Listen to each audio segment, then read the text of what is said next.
What if there were a group of people that have a satanic agenda and they're claiming they're Jews for the credibility of whatever it is they're trying to accomplish? But in fact, their agenda has all along been to spread the mystery Babylonian iniquity. Interesting. Okay. Yeah. Now, Matthew 23 says this in verse 29. Jesus says, "Woe unto you, scribes and Pharisees." Now, these were Jewish people, the religious leaders of Israel. Yeah. Okay? And he says, "Woe unto you, because you're hypocrites, because you build the tombs of the prophets and garnish the sepulchres of the righteous, and say, if we had been in the days of our fathers, we would not have been partakers with them in the blood of the prophets. Wherefore ye be witnesses unto yourselves that you are the children of them which killed the prophets. Fill you up then the measure of your fathers." In other words, he's saying like father, like son. You're doing the same thing they did. And then he says, "Ye serpents, ye generation of vipers, how can you escape the damnation of hell?" Now, as Ryan Peterson has said, there are no throwaway words in the Bible. Yeah.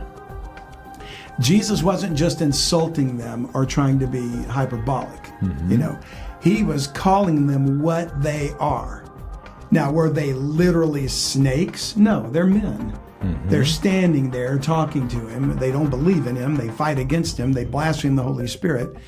But he didn't call them serpents and a generation of vipers just out of spite. Okay.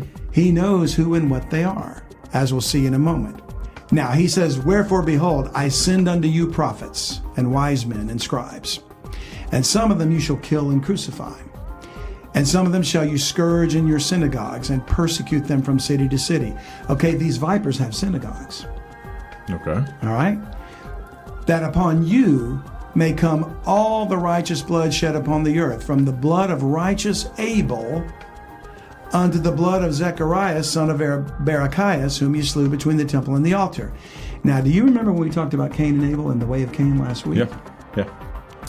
Gary Miller points out in his book, The Way of Cain, that Cain was the first Pharisee, and you can see it here.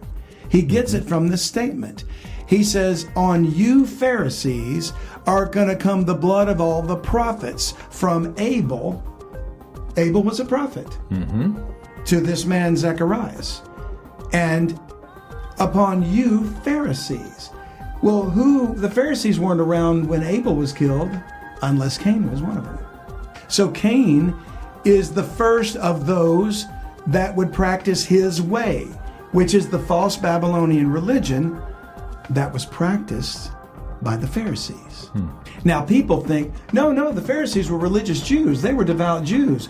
Yeah, they were devout, but they were not really Jews.